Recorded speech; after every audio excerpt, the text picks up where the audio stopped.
Welcome to ABC campus. आज हम contract act 1872 में सेक्शन 64 एंड 66 कवर करेंगे।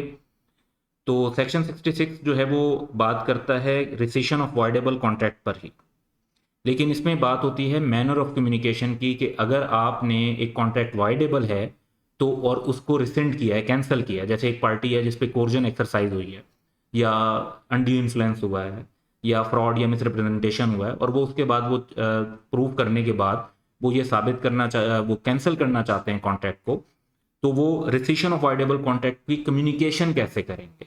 तो इसमें लॉ का रूल ये है कि इसमें सेम रूल्स अप्लाई होंगे जो रेवोकेशन ऑफ प्रपोजल के लिए होते हैं।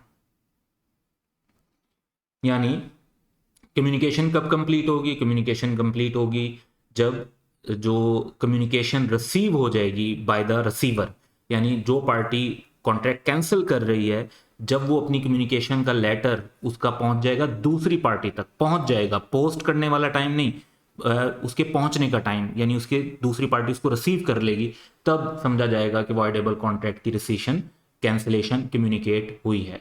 और इसमें कम्युनिकेट करने के लिए वही तरीकेकार होगा कि उस पार्टी को कम्युनिकेट किया जाए या उसके किसी प्रॉपर एजेंट वगैरह को कम्युनिकेट किया जाए, और तो आपकी कैंसिलेशन प्रॉपर कम्युनिकेट हो रही होगी।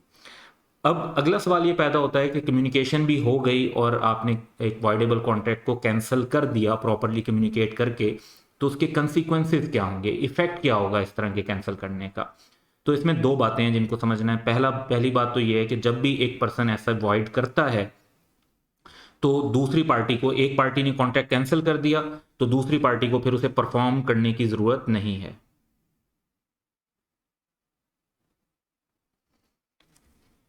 Number two, party rescinding a voidable contract shall if he have received any benefit thereunder from another party to such contract। अब जिस पार्टी ने कैंसिल किया है उनको अगर वो दूसरी पार्टी से कुछ ले चुके हैं, कोई बेनिफिट लिया है, तो वो बेनिफिट रिस्टोर करना पड़ेगा, वापस करना पड़ेगा, so far as may be to the person from home it was received. तो इसको अब हम एक एग्जांपल से भी कवर कर लेते हैं, क्योंकि ये दो पॉइंट हैं। एक तो ये कि एक ने कैंसिल किया तो दूसरे को परफॉर्म करने की जरूरत नहीं, और जिसने कैंसिल किया उसको जो बेनिफिट वो ले चुके हैं वो वापस करना होगा। Jamil implied coercion on Talat to sell his goods to Talat above market price. वो अपनी गुड्स बेचना चाहते थे और उसके लिए उन्होंने कोर्जन एक्सरसाइज की अबव मार्केट प्राइस के लिए। Jamil also delivered the goods and payment is due on Talat, यानी अब जिसने कोर्जन एक्सरसाइज की उसने गुड्स तो दे दी और अभी दूसरी पार्टी से पैसे नहीं लिए। पैसे भी अब एक जो पार्टी जिस पर कोर्जन एक्सरसाइज हुई थी, पैसे अभी उन्हीं के पास हैं और वो गुड्स की डिलीवरी भी ले चुके हैं। Later Talat proved in court of law that coercion was implied. Coercion prove हो गई और उन्होंने कॉन्ट्रैक्ट को कैंसिल कर दिया, रिसेंड कर दिया, यानी कैंसिल कर दिया।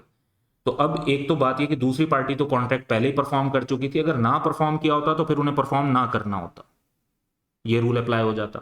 लेकिन अब दूसरी पार्टी तो ऑलरेडी कॉन्ट्रैक्ट परफॉर्म कर चुकी है, तो इस सिचुएशन में तलत को क्या करना होगा कि जो बेनिफिट उन्होंने रिसीव किया हुआ है वो वापस करना होगा।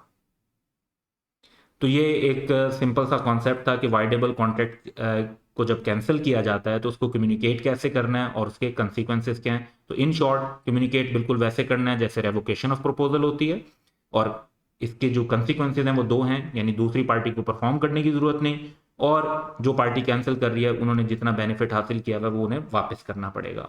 तो that's all for today. Have a good day.